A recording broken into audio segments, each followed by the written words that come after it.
तो जब भी कभी पैसेंजर एयरक्राफ्ट की बात होती है तो तब हमारे दिमाग में सिर्फ दो ही नाम आते हैं। एक तो है अमेरिका की कंपनी बोइंग का नाम और दूसरा है फ्रांस की कंपनी एयरबस का नाम। और दुनिया भर में सिर्फ यही दोनों कंपनियां ही प्रसिद्ध हैं पैसेंजर एयरक्राफ्ट बनाने में। और भारत की जो एयरलाइंस है वो भी इन दोनों पर ही रिलाय करती है और इन दोनों से ही एयरक्राफ्ट को परचेज करती है।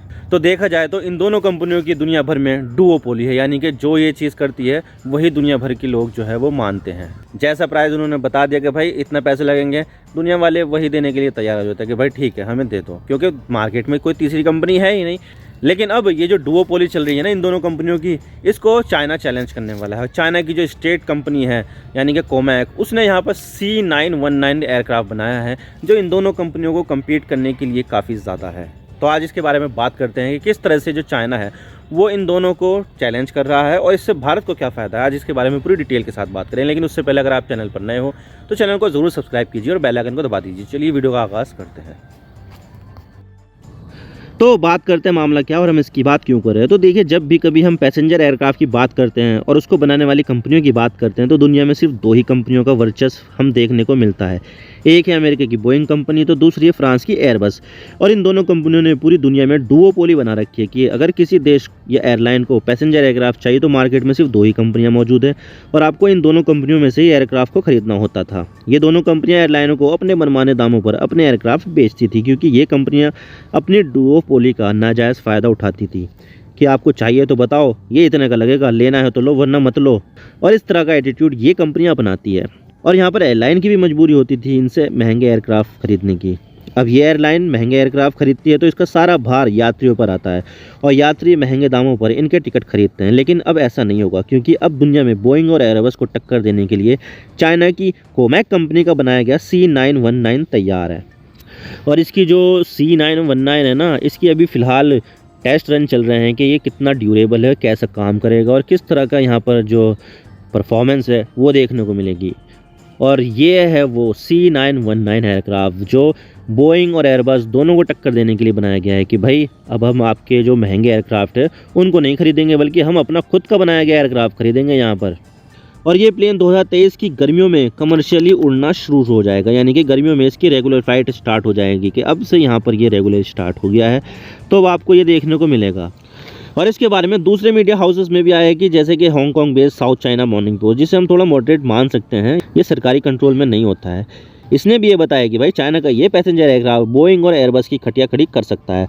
और ये प्लेन यानी कि कोमैक C919 को चाइना की ईस्टर्न एयरलाइन को दिसंबर में ही हैंडओवर कर दिया गया था, डिलीवरी कर दी थी, ताकि चाइना की जो एवियन इंडस्ट्री है उसको कैटर कर सके और चाइना से बाहर भी कदम रख सके और बोइंग और एयरबस के कस्टमर्स को तोड़कर अपने पास अट्रैक्ट कर सके। और इस चीज़ से ना सिर्फ इन दोनों कंपनियों की डुओपोली को तोड़ा जा सकता है बल्कि पैसा भी कमाया जा सकता है। और इसके बारे में जर्मनी की एक रिपोर्ट भी आई है कि जिसमें ये बताया है कि जिस तरह की चाइना की एविएशन मार्केट है और चाइना की इंडस्ट्रियल पॉलिसी है, उसको देखकर यही लगता है कि भाई बोइंग और एयरबस को ना सिर्फ चाइना से कंपटीशन मिलेगा बल्कि ग्लोबली भी यहाँ पर कंपटीशन देखने को मिलेगा। और इस एयरक्राफ्ट को बनाया है चाइना की company commercial aircraft corporation of China. और इसे बनाने में 14 साल तक की रिसर्च एंड डेवलपमेंट लग गई है और 14 साल की मेहनत के बाद चाइना एक पैसेंजर एयरक्राफ्ट बना पाया है। और इससे ये भी पता चलता है कि चाइना की जो टेक्नोलॉजी है वो बहुत तेज़ी के साथ प्रोग्रेस कर रही है। वैसे चाइना ने ये प्लेन खुद से बनाया है, इसका मतलब ये नहीं है कि चाइना ने इसमें लगे हुए सभी पार्ट्स को मैन्युफैक्चर किया है, बल्कि इसके जो मोस्ट पार्ट है वो वेस्टर्न देशों से इंपोर्ट किए गए हैं। इसका इंजन, इसके avionics, control system, communication system और जो लैंडिंग गियर होते हैं, जो पहिए होते हैं, वो सब वेस्टर्न देशों से इंपोर्ट किए गए हैं। जो इंजन लगाया उसको अमेरिका की जनरल इलेक्ट्रिक और फ्रांस की साफरान ने दिए हैं। तो वहीं फ्लाइट कंट्रोल सिस्टम को अमेरिका की हनीवेल कंपनी ने सप्लाई किया है और इसको अमेरिका की ही रॉकवेल कॉलिंस ने इसमें लगे हुए कम्युनिकेशन और नेविगेशन सिस्टम को प्रोवाइड किया है। तो चाइना तो इसे कंप्लीट चाइना का पैसेंजर जेट बता रहा है, लेकिन ये जेट कंप्लीटली चाइना का नहीं है, बल्कि इसके मोस्टली पार्ट्स वेस्टर्न देशों की टेक्नोलॉजी के लगे हुए हैं। वैसे चाइना इस प्लेन के पार्ट्स को चाइनीज पार्ट से भी रिप्लेस करना चाहता है, जैसे कि इसका इंजन, और चाइना चाहता है कि इसका इंजन जो है वो डोमेस्टिकली प्रोड्यूस हो, विदेशों से ना मंगाना पड़े। और दूसरे जो छोटे पार्ट है जो चाइना खुद से मैन्युफैक्चर कर सकता है वो लगाना चाहता है इसमें, जैसे कि कम्युनिकेशन के सिस्टम। और यहाँ पर चाइना के C919 को खरीदने की शुरुआत हो चुकी है और चाइना के C919 के 305 ऑर्डर भी प्लेस किए जा चुके हैं। तो वहीं बोइंग के सिर्फ 116 ऑर्डर ही मिले हैं, जो C919 के कंपैरिजन में 3 गुना कम है। और बोइंग को कम ऑर्डर क्यों मिल रहे हैं, इसके पीछे का कारण है कि बोइंग के जो प्लेन हैं उनके साथ पिछले कुछ समय में एक्सीडेंट बहुत ज़्यादा हो रहे हैं। जैसे कि अभी पिछले साल इंडोनेशिया का बोइंग प्लेन क्रैश हो गया था और इथियोपिया में भी बोइंग का प्लेन क्रैश हुआ था, जिसमें बोइंग के प्लेन को लेकर सेफ्टी का कंसर्न देखा गया था और इसी वजह से बोइंग को कम ऑर्डर मिले हैं। लेकिन अगर हम एयरबस को देखें तो एयरबस को 565 प्लेन बनाने का ऑर्डर मिला है, जो बहुत ज़्यादा है। तो चाइना ने बोइंग और एयरबस को टक्कर देनी शुरू कर दी और बोइंग को पीछे छोड़ दिया है और शायद 1-2 सालों में कोमैक चाइना का नंबर 1 कमर्शियल प्लेन मैन्युफैक्चरर भी बन जाए। लेकिन सवाल ये आता है कि चाइना का C919 चाइना के लिए कितना ज़्यादा इंपॉर्टेंट है।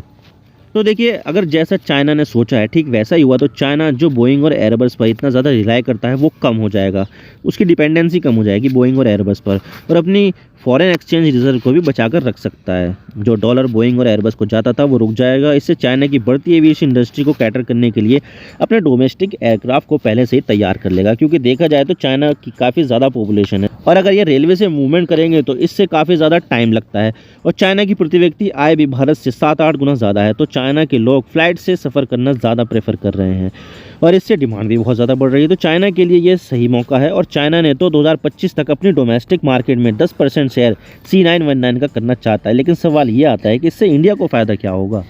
तो देखिए, जिस तरह की सिचुएशन चाइना में है ठीक वैसी ही सिचुएशन भारत की भी है। भारत का एविएशन सेक्टर बहुत तेज़ी के साथ ग्रो कर रहा है, लेकिन भारत के साथ भी यही समस्या है कि यहाँ पर भी सिर्फ 2 ही कंपनियाँ हैं जो एयरक्राफ्ट बनाती है और भारत को बेचती हैं, भारत की एयरलाइन को बेचती हैं और भारत भी इनकी जो डुओपोली है उनसे परेशान हो चुका है। अगर मार्केट में एक और कंपनी आती है तो भारत के लिए अच्छी बात होगी और भारत को एक ऑप्शन मिल जाएगा कि भाई अगर तुम नहीं दोगे तो हमारे लिए तीसरा तैयार है। वैसे देखा जाए तो चाहे जियोपॉलिटिक्स हो या बिजनेस हो, उन सब में ना तो कोई किसी का परमानेंट दोस्त होता है और ना ही कोई परमानेंट दुश्मन होता है। सिर्फ और सिर्फ जो अपने हित होते हैं, जो अपने इंटरेस्ट होते हैं, वही परमानेंट होते हैं। तो अगर हमें चाइना से सस्ते प्लेन मिलेंगे तो भारत चाइना से खरीदेगा, क्योंकि यहाँ पर भारत को भी सस्ते में प्लेन चाहिए। तो जो भी सस्ते में भारत को प्लेन देगा भारत उन्हीं से ही खरीदेगा। वैसे देखा जाए तो चाइना और भारत का जो बिजनेस है वो बहुत ज़्यादा ग्रो कर रहा है, तो अगर एविएशन सेक्टर में भी ग्रो करे तो उससे क्या दिक्कत है, वैसे भी दूसरे सेक्टर में तो चल ही रहा है ना। आप मेरे इंस्टाग्राम पर भी जुड़ सकते हो। आप सिंपली जाइए इंस्टाग्राम में और सर्च कीजिए I_इमरान सिद्दीकी और आप मुझे फॉलो कर सकते हैं। इसके अलावा आप मुझे ट्विटर पर भी फॉलो कर सकते हैं, यहाँ पर भी सेम ही यूज़र नेम है I_इमरान सिद्दीकी। तो दीजिए मुझे इजाज़त, मैं मिलता हूँ आपसे नेक्स्ट वीडियो में। अगर आपको वीडियो थोड़ी सी भी पसंद आए तो चैनल को ज़रूर सब्सक्राइब कीजिए। Thank you for watching. I really appreciate your precious time. God bless you all. Now signing off.